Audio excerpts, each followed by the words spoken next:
So I want to look at 3 underrated sales skills. Really, these are little amazing habits that I'm hoping that your team, if you're trained, are doing all the time.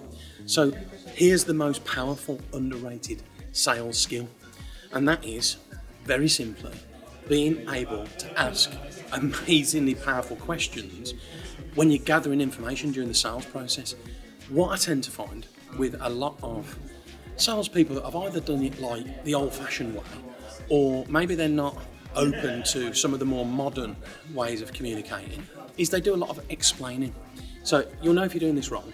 Your team, will constantly explaining, here's how it works, this is what you get, here's why you should buy it, these are the advantages, these are the benefits, big pitches, long presentations, and not enough questions. So here's a great question that you can add into your armoury. I always think when you've got this question in your locker, it's a game changer for you and your team.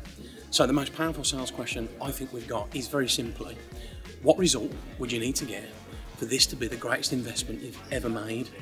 And then put both hands over your mouth and stop talking.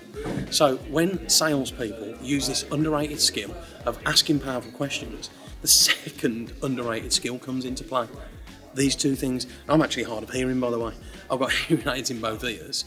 But the truth is, you have to focus, if you're going to ask great questions, on listening to the answer. And I think, again, great salespeople are not looking to make the answer right or wrong. They're not judging anybody. They're just gathering the information and making a note of it. And if it's helpful, use it to serve the client and stimulate more questions. If it's not helpful, thank you, park it to one side and circle back around and ask another question. So second underrated thing is, if you're going to ask, learn to listen. And when we're listening, and remember, listening is a skill, it's an emotional skill you have to practice. And the way you practice, by the way, is to ask a question, put your hands over your mouth and listen to the answer, receive it, and then ask another question without influencing it.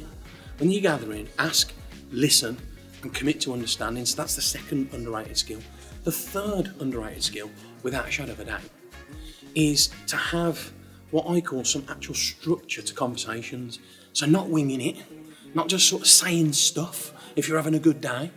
It's like saying things in order and sequence. What comes out of your mouth as the perceived salesperson, even if you're not, and you're involved with the conversation, what comes out of your mouth really matters. Everything that you do creates a perception in a possible prospect or possible buyer's mind of what it would be like to give you money. So make sure the third thing that you do is practice. Get some skills. Make sure you know what you do. Follow a system when you're asking questions and listening.